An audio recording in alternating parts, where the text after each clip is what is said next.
Savings account, every paycheck, or paying down your credit card each month can go a long way to getting you on the right financial track. So, don't be the one who makes bad financial decisions and gets left behind. Visit feedthepig.org to get started on the path to financial stability. This message brought to you by the American Institute of CPAs, the Ad Council, and the voice of Nassau Community College, 90.3 WHPC. Welcome back to Our Voices on the voice of Nassau Community College, 90.3 WHPC. My name is Natasha Nurse, and my guest today is Martin Fogelman, the founder and CEO of Pluto.Life. So, Martin, would you say there are certain companies that have like really healthy stats when it comes to diversity and inclusion, and like other companies could like kind of put them on a pedestal and be like, that's how you get it done, right? Would you say there are companies you could point to that you nod your head and you're like, you guys, you're doing it, you're dope? So yes and no. There are some companies. I think what's happened is there is not a real share. There isn't really a sharing of substantial data enough to really be like, hey, these companies are doing really well, because like it's also a function of like intersectionality and different identities. And so a lot of times some companies will be doing really well with some specific subset of the population, but not with others. Even if they're all underrepresented groups, it's not all proportionally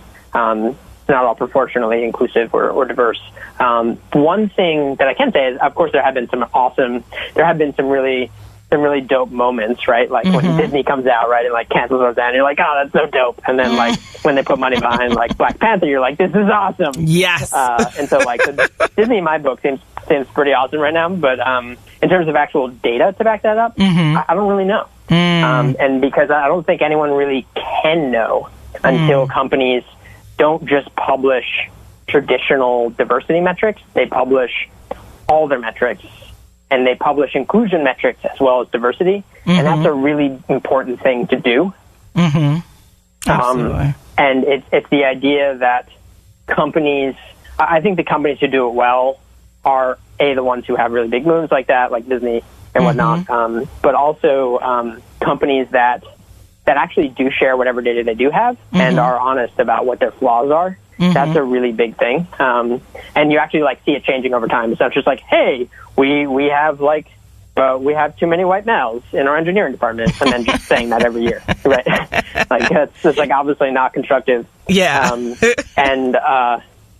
And so I think what's interesting though is like we're having a lot of conversations with different size companies, and it's interesting because like in some respects, some of the data we track, some companies initially said like, I don't want to know this.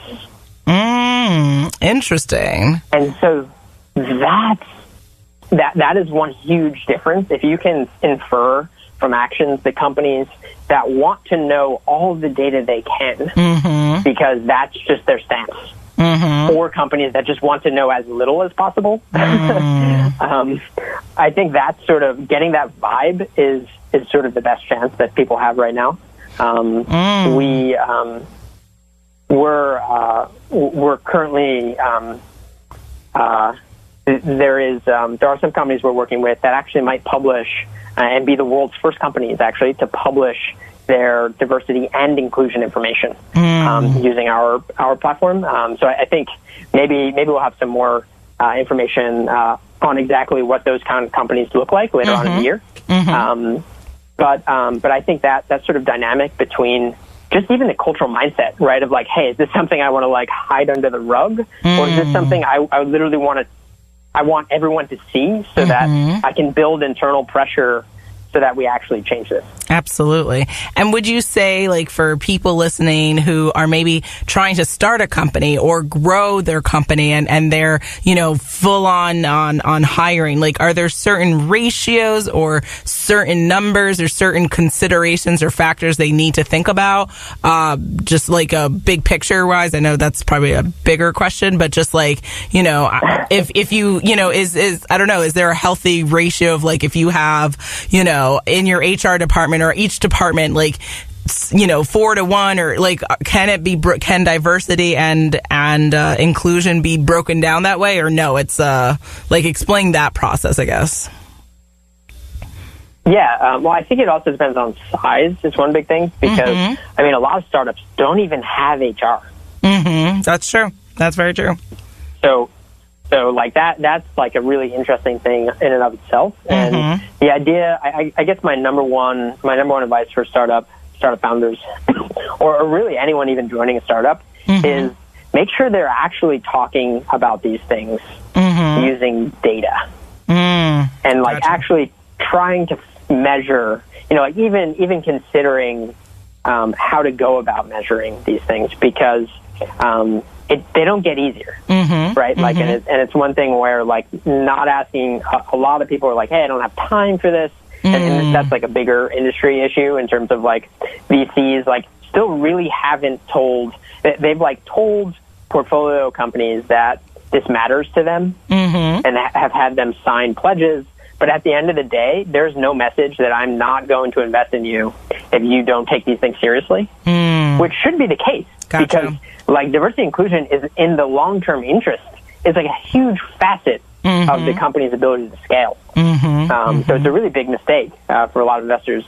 But there is still a reluctance to actually do that. And so a lot of companies don't take these things too seriously until, they hit 50 or they hit 100, or they hit 250. And then it's like, at first, like, oh, we're too small to have a head of HR. I don't really have time for this.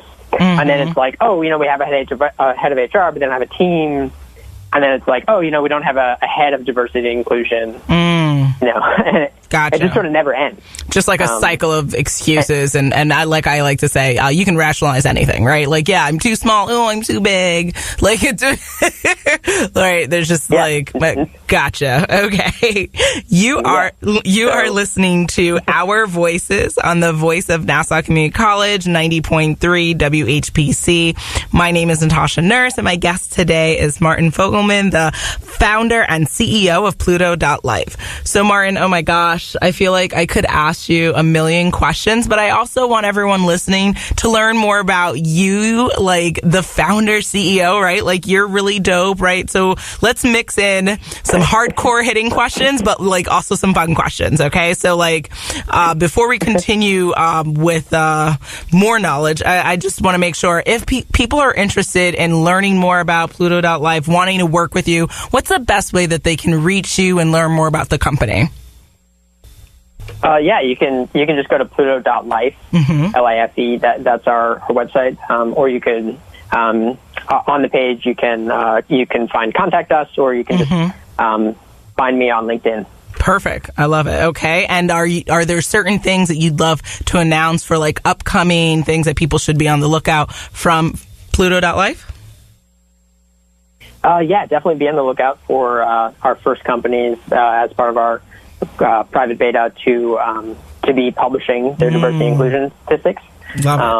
One thing that's cool about our platform is it actually says even the companies that don't publish their data to the public, it'll tell you whether or not they've published the data to their company. And so that's a really big starting point. And also one of the things I'd recommend all the startup founders to do, at the very least, start measuring this stuff and share it internally, even if you don't think it's a big deal, because it is a big deal. And absolutely, it just gets harder.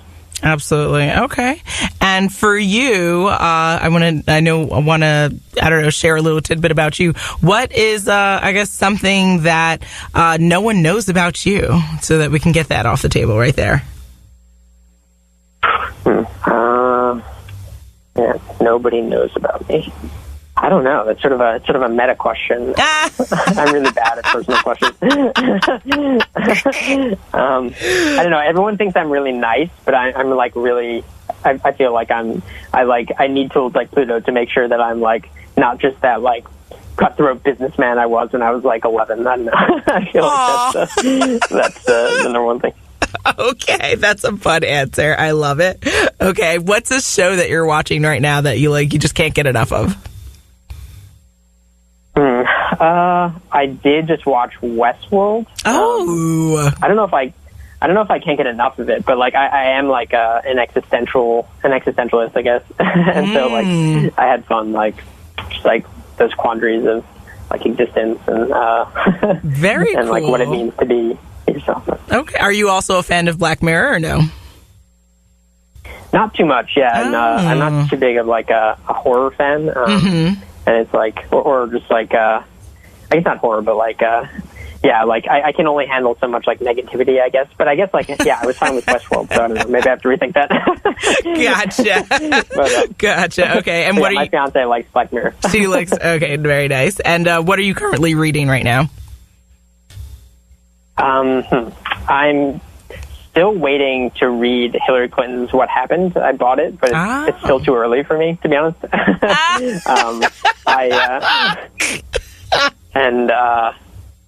Yeah, there's someone just recently recommended Crossing the Chasm to me. It's a pretty old book, but by Jeffrey Moore, or Geoffrey Moore, about like what it's like to launch sort of new innovative products and how there's like the sort of like early adopters versus the lagging mass market adoption. Interesting. Have you read 7 Day Launch? I believe it's called by Dan Norris. Or no? 7 Day Launch, I haven't. Yeah, I just read it. I love Dan Norris. He also wrote this book called Create or Hate, which I just, it's like the Bible for any like business person or creative person. It's just like a really great breakdown of the world. Like there are people who create and there are people who hate. And when you go through it, you figure out where you lie. And I love Dan Norris. Shout out to Dan Norris. He's just awesome. That's awesome. Yeah, so definitely check those out. If you were not the CEO and founder of Pluto.Life, what would you be doing?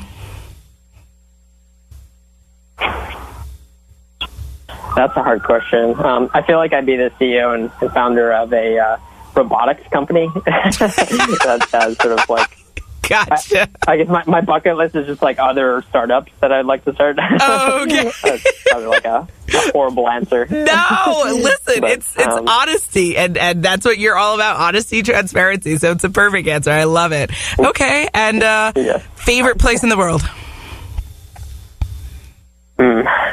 Yeah, I don't know. Yeah, I'm like one of those people. I feel like my favorite place in the world is like being able to move to different places. That's like not an answer. Again, I'm like horrible answer question, but no. Okay. But yeah, I don't know. They're like parts of every world I really love, and I think staying in any one place is something I don't like. Okay. But I don't know. Good to know. No, I love it. Well, thank you so much, Martin, for coming on to Our Voices. I really, really loved having you on the show.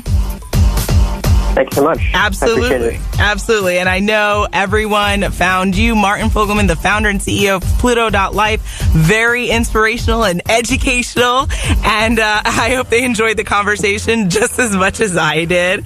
Again, my name is Natasha Nurse. I'm the proud host of Our Voices here on 90.3 WHPC.